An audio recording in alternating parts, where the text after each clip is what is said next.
Serial पिशाचिनी में पवित्रा ने की रॉकी की जमकर बेइज्जती। हाँ, दरअसल पवित्रा अपनी सहेली के कजिन को फियोंसे समझ बैठती है। उसको लगता है कि उसका फियोंसे उसके साथ फ्लर्ट कर रहा है, इसलिए वो उसका सच अपनी सहेली के सामने लाना चाहती थी। पार्टी में सबके सब एक दूसरे के साथ डांस कर रहे होते हैं। उसकी सहेली अपने फियोंसे के साथ डांस कर रही होती है, रॉकी पवित्रा के साथ। लेकिन पवित्रा सोचती है कि ये और लड़के के साथ क्यों डांस कर रही है अपने फियोंसे को छोड़कर। के बाद जैसे ही डांस खत्म होता है, पवित्रा अपनी सहेली का हाथ पकड़कर ले जाती है। कहती है कि तू अपने फियोंसे को छोड़कर दूसरे लड़के के साथ डांस क्यों कर रही है, उस पर नजर रख, वो कैसे मेरे साथ फ्लर्ट कर रहा है।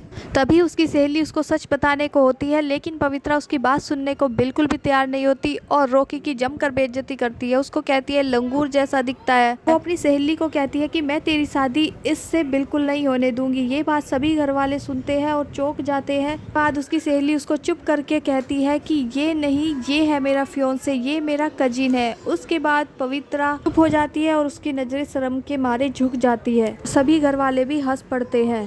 रॉकी पवित्रा को ये दिखाने की कोशिश करता है कि उसको बहुत बुरा लगा है। वो जाकर बाहर बैठ जाता है। तभी वहाँ पर पवित्रा आती है, से माफी मांगती है। पवित्रा को ठंड भी लगने लगती है। तभी रॉकी अपनी जैकेट उसको उतार कर देता है, वहाँ से चला जाता है और पवित्रा उसकी तरफ देखती रह जाती है। वहीं दूसरी ओर पार्टी में रानी यानी पिशाचिनी की एंट्री होती है डांस करते हुए। सब उसकी तरफ को ही देखते रह जाते हैं। यहाँ पर पिशाचिनी घूंघट निकाल कर आई हुई है, तो जैसे ही वो डांस कर रही होती है उसका घूंघट ऊपर उठ जाता है और रॉकी के दादू की नज़र उस पर पड़ती है। वो देखकर डर जाते हैं, घबरा जाते हैं। वो जैसे ही पिशाचिनी की ओर बढ़ने लगते हैं, तभी पिशाचिनी देखते ही देखते गायब हो जाती है। उसके बाद वो सभी घर वालों को इकट्ठा करते हैं और कहते हैं जल्दी से गंगा जल लेकर के आओ। घर वाले पूछते हैं कि गंगा जल की क्या जरूरत हो गई, तो दादू कहते हैं कि जल्दी से लेके आओ, सवाल मत करो। वो भागकर रॉकी के कमरे में जाते हैं, क्योंकि रॉकी पिशाचिनी को अपने साथ ले जाता है। पिशाचिनी उनके आने की आवाज सुन लेती है और वो तो वहाँ से भाग जाती है। अपनी जगह रॉकी की बहन को बिठा जाती है। रॉकी के दादू जैसे ही आते हैं और वो गंगा जल का पूरा लोटा उसके ऊपर डाल देते हैं। से ही प्रतीक की बेटी अपना घूंघट उठाती है तो सब चौंक जाते हैं और वो कहती है कि दादू ये क्या मजाक था, आपने मेरे ऊपर पानी डाल दिया।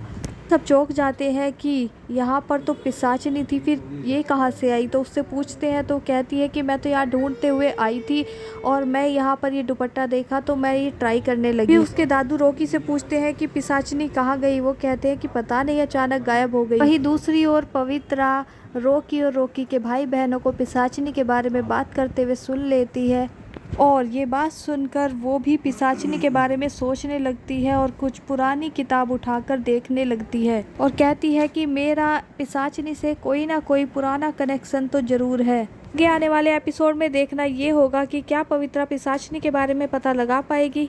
देखना ये भी होगा कि आखिरकार पिशाचिनी क्या करना चाहती है। सभी बातों की जानकारी के लिए जुड़े रहिए हमारे चैनल के साथ। चैनल को सब्सक्राइब कर लीजिए, वीडियो को लाइक कीजिए, शेयर कीजिए। Thank you.